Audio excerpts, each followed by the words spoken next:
a boy, a 10-year-old boy, moved from Uganda to America. And his name is Derek Kayonga. The 10-year-old boy moved from Uganda to America. His name is Derek Kayonga. He left Uganda, which was all wars, civil wars. And this boy has seen people killed in front of his eyes. So he came to the U.S., America, to have a better life as a boy. He grew up in the United States, in Pennsylvania. And then when he traveled once to Washington, D.C., he had to stay in a hotel. So he stayed in a hotel, and one day in the morning, he went to take a shower. And he was so excited to see there are shampoos, there are soaps, conditioners, and all kinds of things. He also saw that there are different kinds of soaps. Soap for face wash, soap for a body, and soap to wash your hands. He was so excited. So he took his shower, he went out, he came back in the evening, and went back into the shower, and he saw there were new soaps. It's all new. Somebody came and replaced it. And he was very, very unhappy. So he went downstairs to the front desk, and I asked, "Hey, what happened to my soap? I just had it in the morning." And this guy says, "Sir, we replace all those soaps every day. We do." And he was surprised. So he went back to his room. His days have passed, 2 days.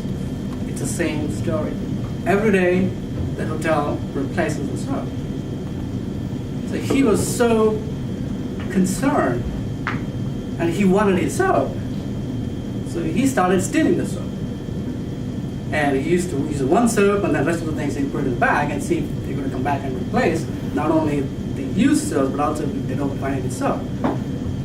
So he started stealing the soaps, and then he found that they were replacing those soaps as well.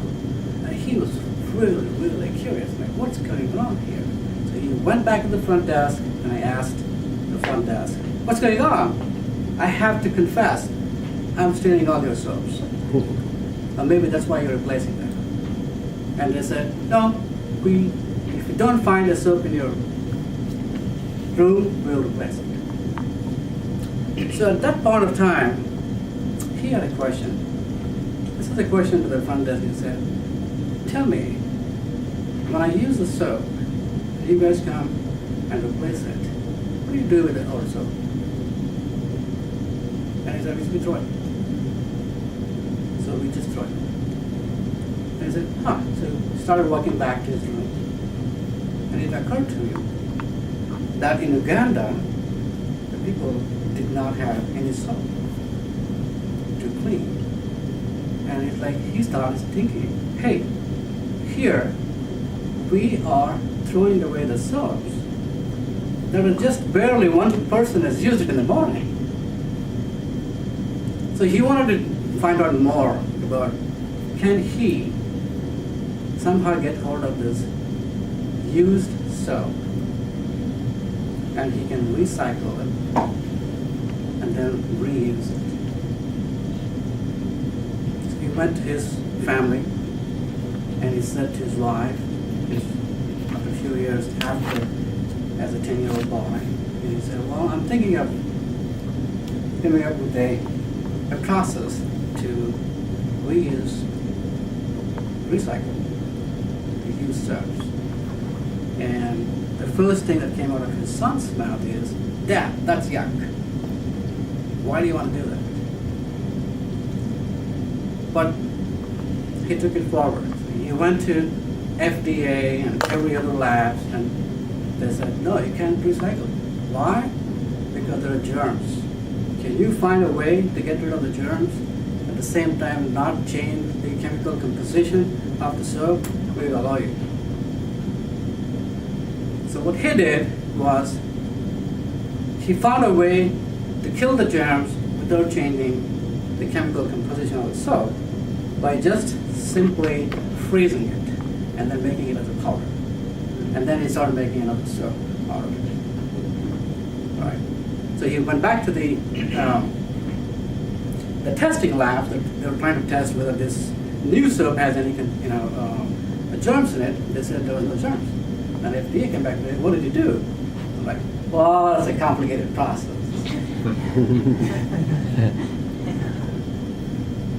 Today, there are 800 million bars of soaps that we throw away in this country. It's 800 million bars of soaps that we throw. And this person, Derek Kayonga, started a project. It's called Global Soap Project. He was also featured on CNN as one of the visionaries for the current century. And so he is making a point to pick up every soap from every hotel that they're throwing away and making it useful to someone else in the countries like Africa. The lessons learned for me when I heard it is we all have a yuck factor. Individuals, organizations, we all have a yuck factor. Find out what that is. And the smartness is we have to overcome the egg factor. If Derek thought it was yuck to be recycling the soap, he wouldn't be as big as an enterprise today, which is just recycles and provides these soaps to everyone in Africa, wherever he can reach to, for free. And it is a non-profit, and he is a well-known name in the African countries and also in the US. So find your yuck factor and find a way to overcome. You won't believe what you can accomplish. Thank you.